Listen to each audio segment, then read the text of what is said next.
Sa viral na kuha ng isang netizen, makikita ang asong nakandusay sa tabi ng kalsada sa Iligan City, Lano del Norte. Ang alambring nakapalibot sa leg ng aso, itinali ng isang lalaki sa motorsiklo. Pag-andar ng motorsiklo,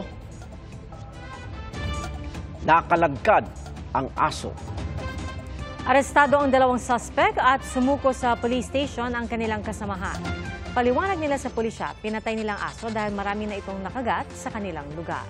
Naharap ang mga suspect sa reklamong paglabag sa Animal Welfare Act.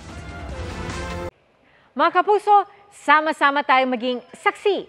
Mag-subscribe sa GMA Integrated News sa YouTube at para sa mga kapuso abroad, samahan niyo kami sa GMA Pinoy TV at sa www.gmanews.tv.